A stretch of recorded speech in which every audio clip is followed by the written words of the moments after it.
When we hear gas chamber, we think of 1940s Europe. We think of the ultimate evil. But history hides its worst crimes in the colonies. 10 years before the Holocaust, the British Empire ran its own gas chambers. Not for execution, they claimed, but for science, a cold, sterile excuse for horror. They didn't use prisoners. They used their own Indian soldiers who had pledged loyalty were marched into sealed rooms and suffocated with mustard gas. The goal wasn't immediate death, but to measure exactly how much pain a human being could physically endure before breaking down completely. The year is 1930. The place, Rawalpindi. While Britain preached civilization to the world, military scientists built a dungeon of modern chemistry in the Punjab heat. The objective was cold and racist. They knew mustard gas melted lungs. They just wanted to test it on expendable, brown bodies. Their hypothesis was pure poison. Does Indian skin burn differently? They believed that native body was coarser, less sensitive than white skin.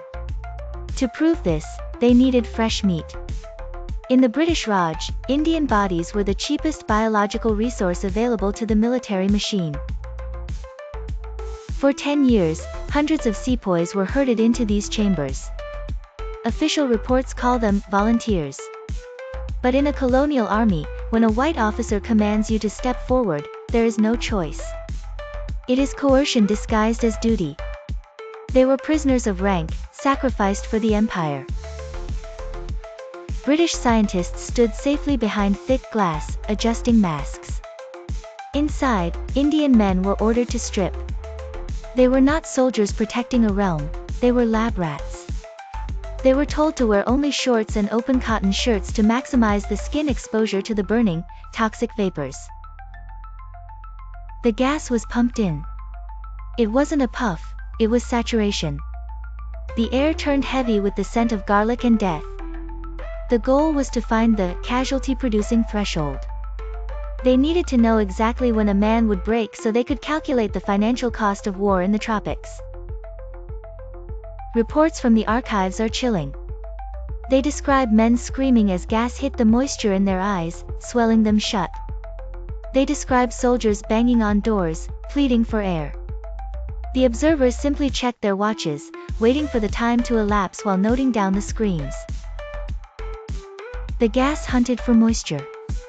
Reports describe severe blistering in the most sensitive parts, armpits, the groin, the genitals. The reaction on sweating skin essentially boiled the flesh alive. The pain was absolute, designed to measure the breaking point of the nervous system under duress. When the doors opened, there was no hero's welcome. No state-of-the-art care. These men were sent to a local hospital, treated with basic ointments, and then disappeared. Once the Indian index of pain was established, the human vessel was useless. They were discarded like broken tools. You might want to believe this ended with the war. That after 1945, the British conscience awoke. But the mindset that allowed Rawalpindi to happen didn't die in 1947. It followed Indians even after they migrated. The racism simply changed its geography from the Punjab to the English Midlands. Let us move to 1969. The empire is gone, but the exploitation remains. We are in Coventry. The subjects are no longer soldiers. They are women. Punjabi immigrants building a new life. They spoke little English and trusted their doctors implicitly. They walked into a trap set by the state. Instead of medicine for minor ailments, they were given chapatis. Doctors, working with the Medical Research Council, handed them bread laced with iron, 59. A radioactive isotope. They weren't told it was radioactive. They weren't asked. They were just told to eat it by people they trusted. Researchers wanted to track iron absorption. A valid question, perhaps. But the method was criminal. Why these women? Because just like in Rawalpindi, the Indian body was seen as other. They were the perfect lab rats, vulnerable, silent, and politically powerless in a foreign country. In Rawalpindi, they used the excuse of war. In Coventry, they didn't even have that. They did it because they assumed a Punjabi woman would never find out. It was an act of supreme arrogance, a belief that ethical laws applied only to white citizens, while we served as biological data. At Nuremberg, the world said, never again. We hung men for doing exactly what the scientists at Porton Down and Rawalpindi did. But because the victims were colonial subjects, there were no trials. There was no outcry. There was only silence and erasure from the history books of the world. There were no hangings for British scientists. Only knighthoods. The men who designed these gas chambers retired with pensions, celebrated as defenders of the realm. This disparity is a deliberate erasure. It is a statement that some lives matter, and others do not deserve even a memory. For decades, Rawalpindi files sat in London, marked secret. They knew it would look monstrous. So, they buried it. They waited for the survivors to die. They relied on the silence of the victims to protect the reputation of the perpetrators. They hid the truth to protect the empire's image. The soldiers who coughed their lungs out died in agony, likely confused, believing they had failed a test of strength. Their families watched them wither, never knowing their fathers were sacrificed for a dataset. Their suffering was locked in a vault to protect national pride from shame. The women in Coventry raised children, never knowing what was inside them. They lived their lives carrying the invisible burden of radiation. Today, we don't want regret. We don't need context. We need to remember the truth hidden behind official secrecy acts and medical betrayals. We need to recognize that the machinery of dehumanization was not unique to Germany. It was alive in the British Empire. It spoke English. It wore a lab coat. And it operated with total impunity, measuring our pain as if it were rainfall to be tracked and catalogued for future reference. While they painted themselves as saviors of civilization, they ran gas chambers in our backyard. They fed radiation to our mothers. This is not just history, it is a wound that has never healed.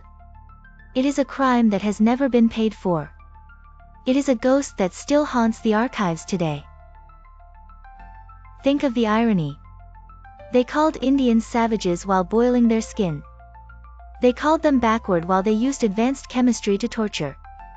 The line between civilization and barbarism was drawn not by race, but by who held the gas mask and who was locked inside the chamber to die. Even today, no official apology exists. The British government calls these historical events, stripping them of moral weight. They want us to just move on. Indians are asked to forgive. But how do you forgive a crime that was never admitted? To this day, there is no memorial for the men of Rawalpindi. No apology for the women of Coventry. There is only the silence of the state, hoping that we will eventually stop asking where the bodies are buried. We are told to look at context. What context justifies burning men alive? What context justifies feeding radiation to women? The only context is racism. They claimed to defend the empire. Defend it from whom? The people they were gassing. The empire devoured its own children to keep itself alive.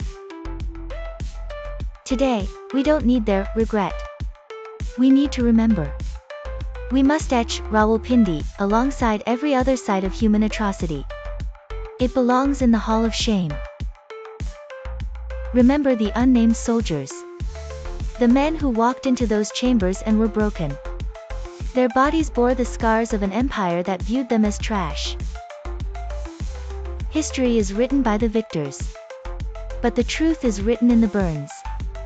In the medical files they hid. In the silence that follows the gas. The British gas chambers in India. A story of science without conscience. An empire that rotted from the inside out. A warning from the past. Join the resistance against forgotten history. Subscribe to Fliplore. Like and share to help us flip the lore. The past is only permanent if we refuse to investigate it.